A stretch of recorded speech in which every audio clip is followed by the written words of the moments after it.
This is going to be another Sigmatron International video, and this is going over their Q3 2022 earnings report, which is dated January 31st, 2022. Sigmatron, some companies, they, for some reason, they don't notate their quarters traditionally. So, for example, the Q1 2022 earnings report came out in September or November last year.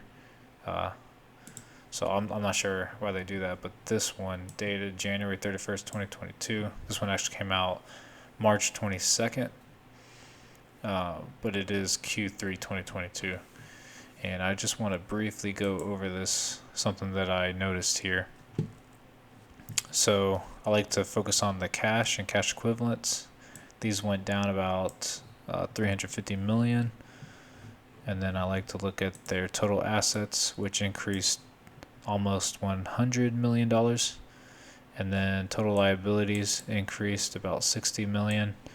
And the long-term debt I like to focus on, just about 20 million increase in long-term debt.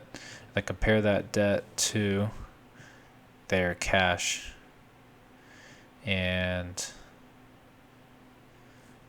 their inventories increased most. Here are the total assets.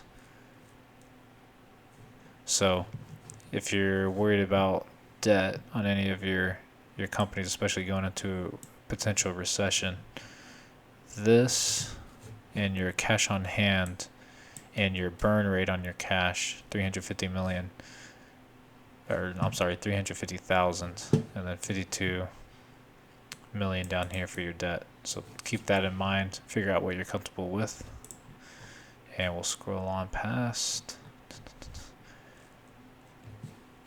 So here we're going to compare the 3 months ended January 31st, 2021 to 2022. And their net sales increased about 22 million.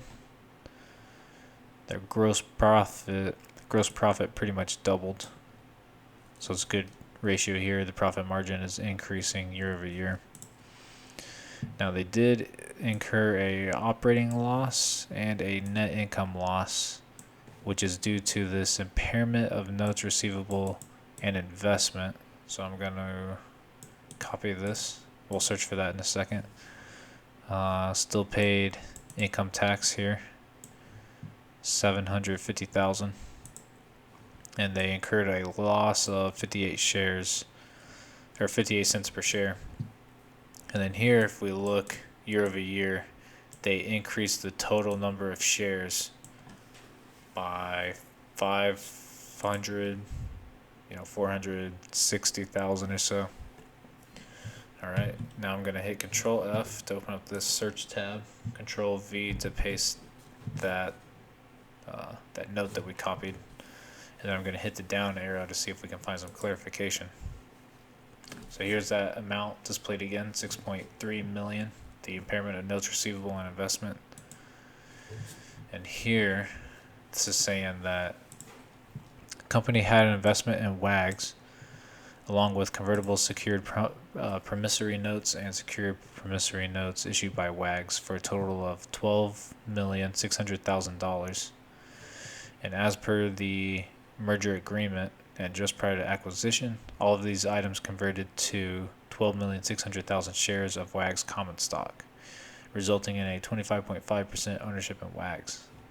The company's 25.5% equity interest in Wagz common stock was remeasured to fair value of $6,300,000, which means that they lost pretty much half of their investment, and that loss is included in the impairment of notes receivable and investment and the operating expense. So they had invested this money, 12.6 million, previously in Wagz, and then once the deal went through and their investment was converted to common stock, it was remeasured to a fair value of 6.3 million. So pretty much the impairment of notes receivable and investment of the 6.3 million here is pretty much inflicted as a loss on the company, and that all occurred during this one quarter. So, and that showed itself on their on their balance sheet here. No, not there. Here. Showed itself on their balance sheet here and resulted in them having a net loss of 2.7 million.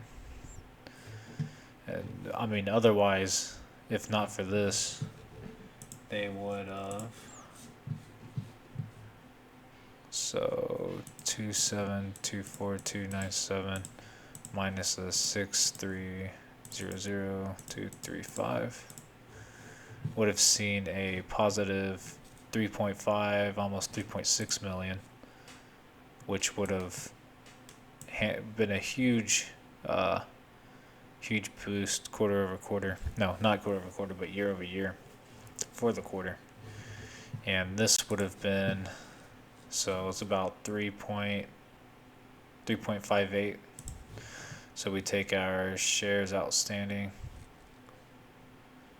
Now we'll take that 3.58, divide by 4.7 shares outstanding. They would have seen a positive 76 cents per share earnings compared to the 6 cents per share from last year. So I don't think we'll see any other impairment for the future quarters in regards to WAG. This should just be a one-time deal, I think,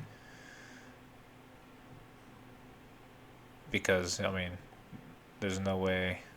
I mean, their investment's already been converted to common stock.